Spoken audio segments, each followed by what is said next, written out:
आज के लेक्चर का टॉपिक है महाराणा कुंभा की विजय। पिछले लेक्चर में हम महाराणा कुंभा की पश्चिमी प्रदेशों की विजय डिस्कशन कर चुके थे, जिसमें आबू और सिरोही की विजय और मंडोर और सोजत की विजय। आज हम करेंगे पूर्वी प्रदेशों की विजय। उसमें प्रथम है हाड़ौती विजय। हाड़ौती राज्य मेवाड़, मालवा तथा दिल्ली के मध्य स्थित था, जहां राजा हाड़ा राज्य करते थे। हाड़ौती बूंदी का भूभाग चौहान राजपूतों की हाड़ा शाखा का प्रभाव क्षेत्र था।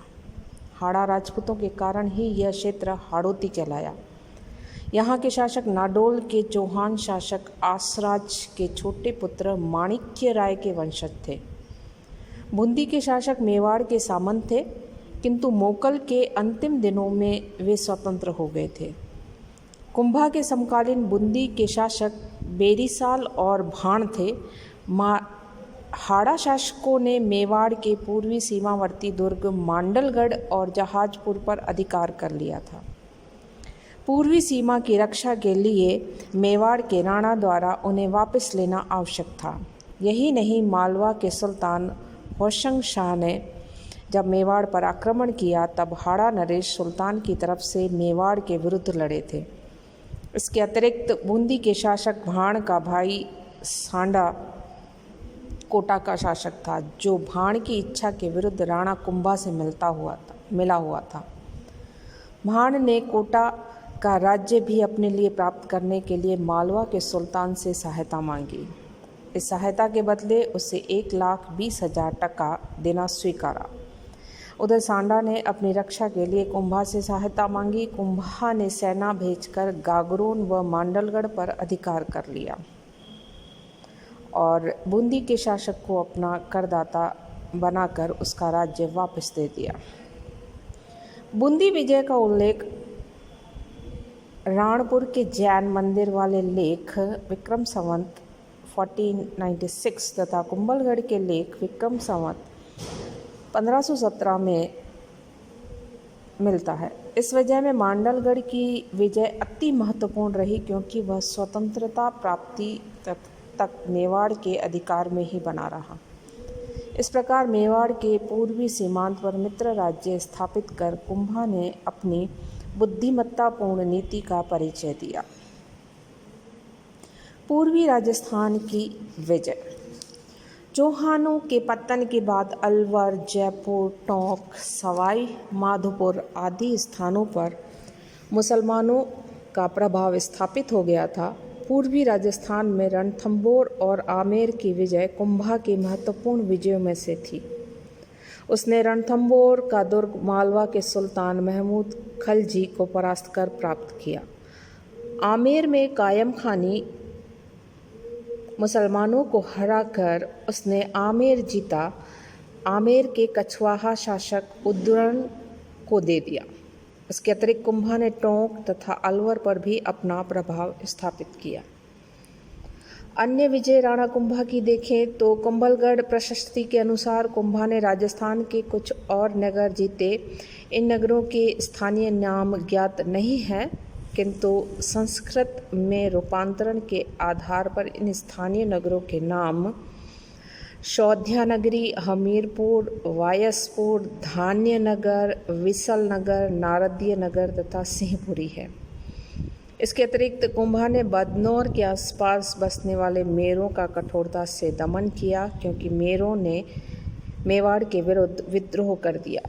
डूंगरपुर के राज्य को, जो मोकल के समय में स्वतंत्र हो गए, पुनः मेवाड़ राज्य में मिलाया गया। इस प्रकार महाराणा कुंभा ने एक व्यापक क्षेत्र पर अपना अधिकार स्थापित कर मेवाड़ साम्राज्य का नींव डाली। नेक्स्ट देखें तो राणा कुंभा और मालवा विजय। तैमूर के आक्रमण के उपरांत 15वीं शताब्दी के प्रारंभ में दिल्ली सल्तनत का विघटन होना आरंभ हुआ। केंद्रीय सत्ता के निर्बल होते ही प्रांतीय सूबेदारों ने दिल्ली सल्तनत से संबंध विच्छेद कर अपने आप को स्वतंत्र घोषित करना शुरू कर दिया। मेवाड़ के पड़ोस में ही मालवा, गुजरात, नागौर, स्वतंत्र मुस्लिम राज्यों का उदय हुआ। राणा कुंभा के समय मालवा का शासक महमूद खिलजी 1435 ईस्वी में सुल्तान बना। दोनों शासक अपने शासनकाल में अपने अपने प्रदेशों को शक्तिशाली राज्य बनाने में लगे हुए थे। परिणाम स्वरूप दोनों के बीच संघर्ष होना लाजमी था। संघर्ष के कारणों में यदि पहला देखें तो दिल्ली सल्तनत का निर्बल होना। संघर्षरत मेवाड़ और मालवा दिल्ली सल्तनत के निर्बल होने की वजह से दोनों के बीच में संघर्ष शुरू हुआ था। मालवा का शासक दिल्ली के नियंत्रण से मुक्त होकर अपने राज्य का विस्तार करने में लगा हुआ था। कहा जाता है कि मालवा का एक स्वतंत्र राज्य के रूप में सर्वाधिक विस्तार महमूद के शासनकाल में ही हुआ था। उधर राणा कुंभा भी महत्वाकांक्षी था। दिल्ली की निर्बल सरकार का लाभ उठाने के लिए छोटे छोटे राज्यों पर अपना अधिकार स्थापित कर मेवाड़ को सुदृढ़ व शक्तिशाली बनाने का प्रयास कर रहा था। मांडलगढ़, जहाजपुर, बिजौलिया, बदनौर, डिंगरपुर आदि क्षेत्रों पर दोनों ही अपना अधिकार स्थापित करना चाहते थे। दिल्ली की कमज़ोर केंद्रीय सरकार ने इन दोनों महत्वाकांक्षी शासकों को अपनी अपनी महत्वाकांक्षाओं पूरी करने की अवसर दिया। इसका परिणाम ये हुआ कि मेवाड़ और मालवा दीर्घकालीन संघर्ष में उलझ के रह गए। सेकंड कारण अगर हम देखें तो राणा कुंभा द्वारा मालवा के आंतरिक मामलों में हस्तक्षेप करना। राणा कुंभा मालवा के आंतरिक मामलों में हस्तक्षेप करने के कारण दोनों राज्यों के आपसी संबंध बिगड़े थे। मालवा के सुल्तान होशंग शाह की मृत्यु के पश्चात मंत्री महमूद खलजी ने राज्य में व्याप्त अव्यवस्था का लाभ उठाते हुए सिंहासन पर अधिकार कर लिया। जब महमूद मालवा में अपनी स्थिति मजबूत करने में व्यस्त था, होशंग शाह के पुत्र उमर खां ने राणा कुंभा की सहायता ली और राणा ने उमर खां को महमूद खलजी के विरुद्ध सैनिक सहायता देना स्वीकार कर लिया।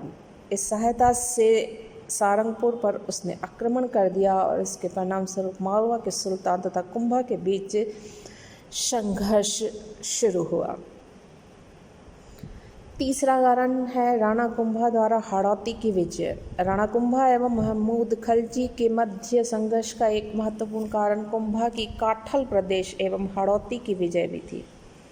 इन प्रदेशों की वजह से कुंभा की शक्ति में वृद्धि हो गई तथा मालवा की उत्तर पश्चिमी सीमा पर एक शक्तिशाली राज्य स्थापित हो गया।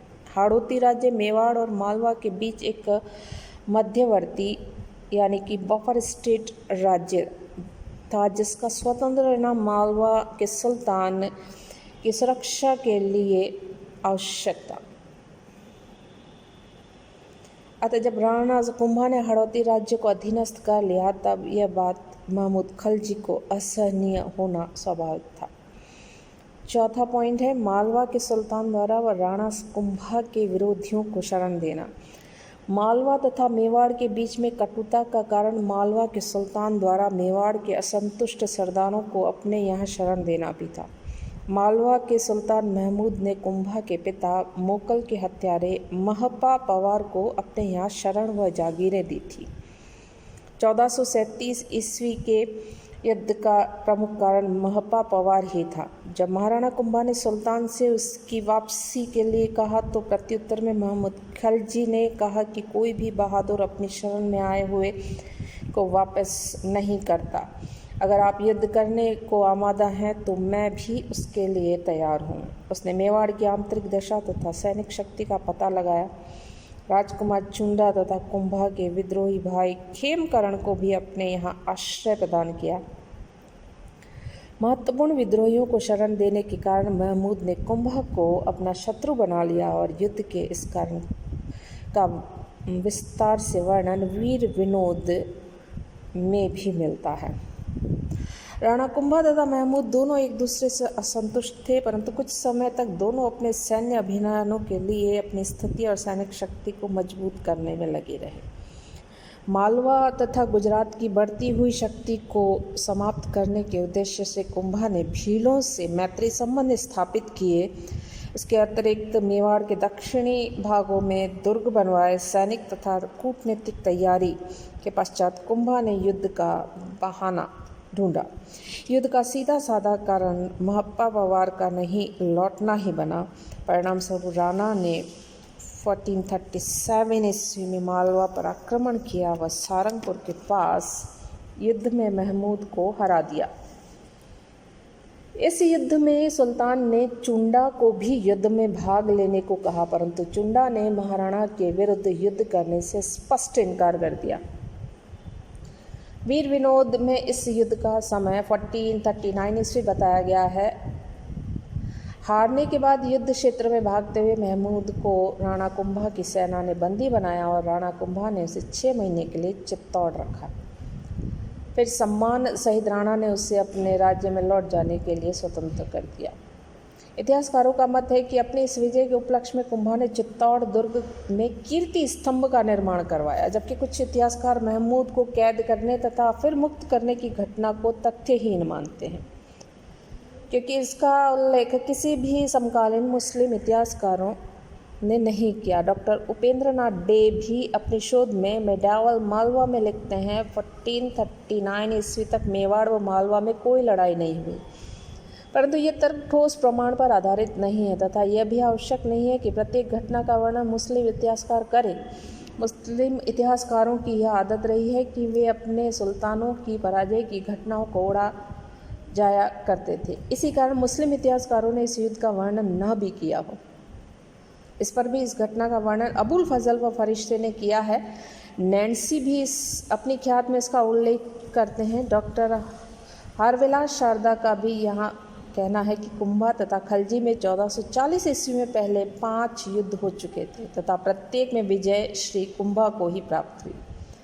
कर्नल टॉड, गौरीशंकर ओझा, हरिवल्लास शारदा महमूद को कैद करने की बात को मान्यता देते हैं, परंतु राणा द्वारा उसे छोड़ देने, उसका राज्य वापस देने की निंदा करते हैं।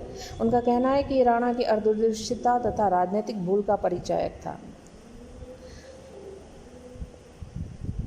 परंतु मेवाड़ का हित मालवा पर अधिकार बनाए रखने में उतना नहीं था जितना कि मालवा को अपने प्रभाव से भयभीत रखने में। उस समय मालवा की राजनीतिक स्थिति कुंभा की नीति के अनुकूल थी। मालवा के कुछ सामंत महमूद के विरुद्ध थे। महमूद के मालवा न जाने पर वे शक्तिशाली हो जाते और मेवाड़ की सुरक्षा में विघ्न उत्पन्न कर सकते थे। अतः महमूद को मालवा बेचकर कुंभा ने वहां के राजनीतिक असंतुलन को बनाए रखा। दूसरे, इस समय मेवाड़ में आंतरिक स्थिति भी सुदृढ़ नहीं थी। ऐसी दशा में मालवा पर अपना प्रभुत्व स्थापित रखना कुंभा के लिए मुश्किल हो जाता। इसके अतिरिक्त राणा कुंभा अपनी पूर्व तथा पश्चिम की विजय योजनाएं भी अभी संपूर्ण नहीं कर पाया था। अतः सुल्तान को मुक्त करके मालवा की ओर से होने वाले आक्रमण को कुछ समय तक स्थगित कर राणा कुंभा ने अपनी बुद्धिमत्ता का ही प्रदर्शन किया।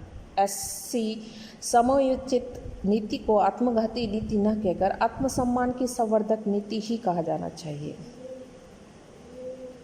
मालवा के सुल्तान के कुंभलगढ़ तथा चित्तौड़ पर प्रतिकारात्मक आक्रमण। कुछ समय तक अपनी सैनिक शक्ति सुदृढ़ करने के बाद महमूद खलजी ने मेवाड़ पर आक्रमण करने की योजना बनाई। इस समय परिस्थितियां भी उसके अनुकूल थी। कुंभा का विद्रोही भाई खेमकर्ण मालवा के सुल्तान की शरण में पहले ही जा चुका था, जिसके सुल्तान को मेवाड़ की आंतरिक निर्बलताओं के बारे में पर्याप्त जानकारी हो चुकी थी। गुजरात के शासक अहमद शाह की मृत्यु हो चुकी थी। उसका उत्तराधिकारी महमूद शाह बहुत कमज़ोर था। गुजरात की ओर से मालवा पर आक्रमण का कोई भय नहीं। सबसे पहले सुल्तान ने 1442 ईस्वी में मच्छिंद्रपुर का घेरा डाला। मच्छिंद्रपुर दुर्ग संभवतः कुंभलगढ़ दुर्ग का ही पुराना नाम है। महमूद खलजी दुर्ग पर अधिकार करने में असफल रहा, परंतु दुर्ग के नीचे स्थित वाण माता के मंदिर को नष्ट भ्रष्ट करने में सफल। मंदिर दुर्ग के परकोटे के कारण सुरक्षित समझा जाता था। उसमें युद्ध की सामग्री भी जमा रहती थी। इसकी सुरक्षा का भार दीप सिंह वेणीय राय को सौंप रखा था। सुल्तान से मंदिर की रक्षा करते हुए दीप सिंह तथा अन्य सरदार मारे गए। दीप सिंह के परास्त होने के कारण राणा कुंभा समय पर उसे सैनिक सहायता नहीं भेज सका था। सुल्तान स्वयं वहां सेना लेकर पहुंच गया। मंदिर को जीतता खलजी ने अपनी प्रतिष्ठा का प्रश्न बना लिया, अतः उसने मंदिर में लकड़ियां भरवाकर आग लगवा दी। गर्म मूर्तियों पर ठंडा पानी गिरवाकर उन्हें पिघलाकर टुकड़े टुकड़े करवा दिया। वे टुकड़े इस वजह से मालवा का सुल्तान बहुत प्रसन्न हुआ, क्योंकि गुजरात का सुल्तान यहाँ विजय प्राप्त नहीं कर सका। इतना करने पर भी जब यह दुर्ग हाथ में नहीं लगा तो आक्रमणकारी सेना चित्तौड़ को जीतने के उद्देश्य से उसकी तरफ बढ़ी, परंतु चित्तौड़ का दुर्ग भी बहुत सुरक्षित था। यहाँ भी महमूद खलजी के सैनिकों को निराश होना पड़ा, अतः आसपास के प्रदेशों को उजाड़ती हुई मुस्लिम सेना वापस मालवा चली गई। परंतु फारसी तवारीखों का कहना है कि सुल्तान को यह घेरा बरसात का मौसम समीप होने के कारण उठाना पड़ा था। मुस्लिम इतिहासकारों का यह कथन तथ्य से पर है, क्योंकि मेवाड़ में वर्षा सामान्यतः जुलाई में होती है, जबकि महमूद खलजी चित्तौड़ अप्रैल में पहुंचा था। मुसलमानों की लौटती हुई सेना का राणा के सैनिकों ने पीछा किया, जिसमें दोनों पक्षों को ही हानि उठानी पड़ी।